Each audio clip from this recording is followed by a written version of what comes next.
Last part of factoring for this chapter, we're going to talk about difference of squares. Can anyone tell me what I mean by squares in math? Not the shape of square.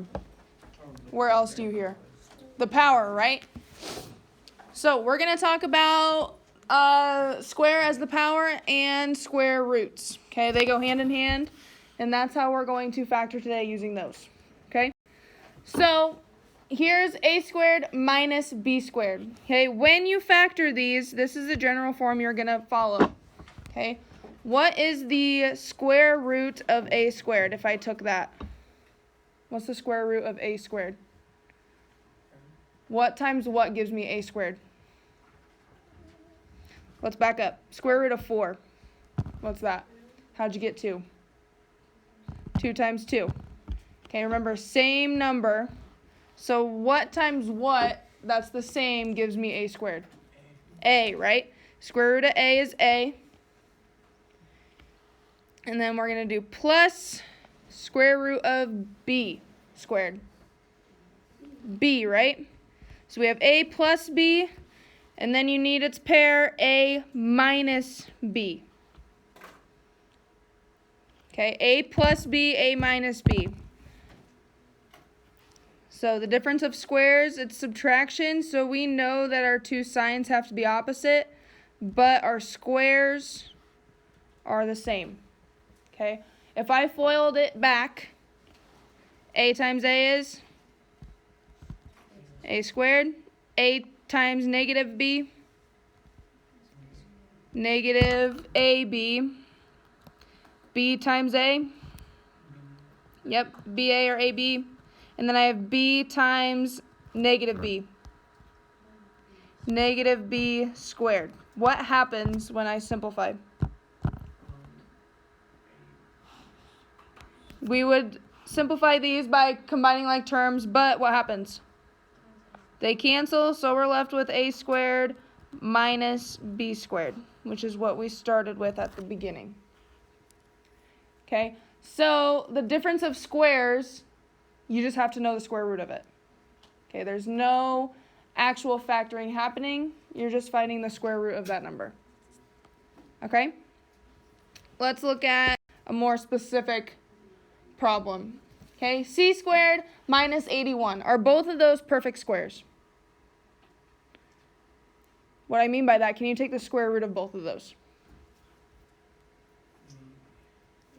Yes, right? What's the square root of c? C. What's the square root of 81? 9. So I'm going to put c and 9. Now I just need to write them. C minus 9, c plus 9.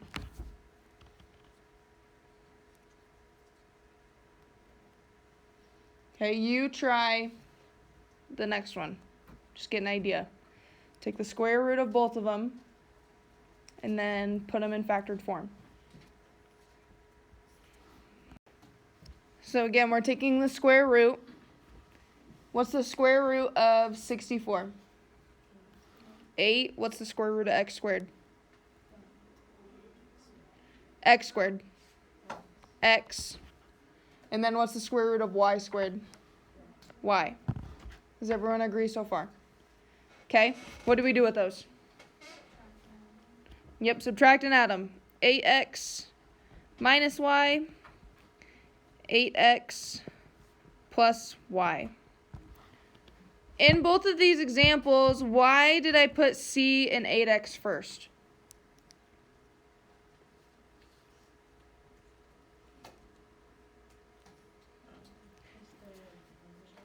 Because they came first. Okay? With subtraction, can I just flip the order and we get the same answer?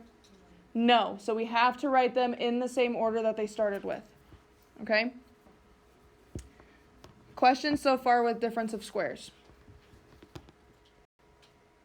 Okay. Does this have a common factor? I heard it. Y. What else? Or is there anything else? That's it, right? So let's take that out. If I take a y out, what is left? Negative 4y to the second. Good. What about that 9y? Yep, just 9. So first step of factoring is to see if you can take anything out. That's always, always, always the first step. Okay? What's the second step? Leading coefficient. But do we have 3 terms here? No, so we don't even have to worry about the leading coefficient. Okay? Since there's only 2 terms here, our next step would be to check if we have perfect squares. Are both of these perfect squares? Is negative 4y squared, is that a perfect square? Yes. Is 9 a perfect square? Yes. So we can do the difference of squares. What is the perfect square of negative 4y squared? 2y, right? What's the perfect square of 9? 3. Okay? So we still have that y on the outside. How do I write my answer?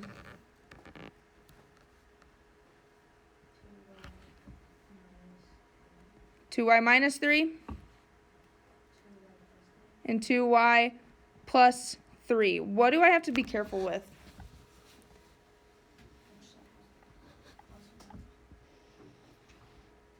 Is the overall a subtraction?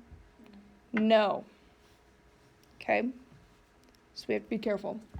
Which one should be opposite signs? Which one has the negative? The first one, right? So we need those to be opposite. Do we want the 3's to be opposite? No, why not?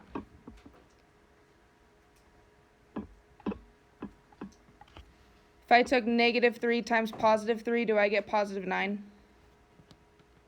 No, so these both need to be positive. Let me explain. Remember difference of squares? Keyword difference. So if I wanted to write it so I could use difference of squares and not have to think about it later, okay, I could use y. How could I write it correctly? If I wanted difference of squares. So we want subtraction. So I could do 9 minus 4y squared. This is difference of squares. You want subtraction. Okay? First step of factoring is always to do what? What's always the first step that you check? If you can take anything out. Can we take anything out here? Yes. What is it? 4 and x. Good. What's left on the inside? Yep. And then 4. What can I do next?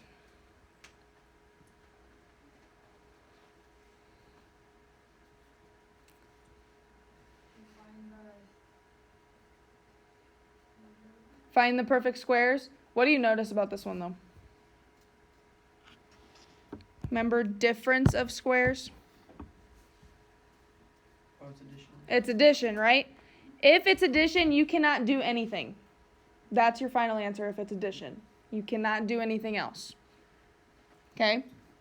Now, if it was subtraction, hypothetically, if I had 4x and I had x squared minus 4.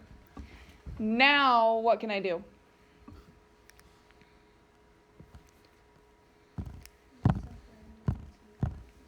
Yep.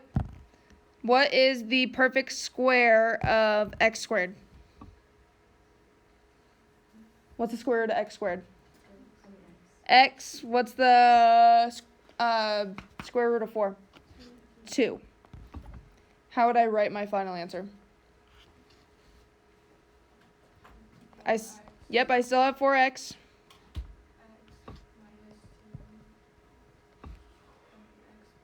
Yep, always opposite. X minus 2, x plus 2. If you wrote it the other way, doesn't matter. If I wrote x plus 2 first, does it matter? No. Nope. Okay, any questions over difference of squares or any of the factoring? Okay.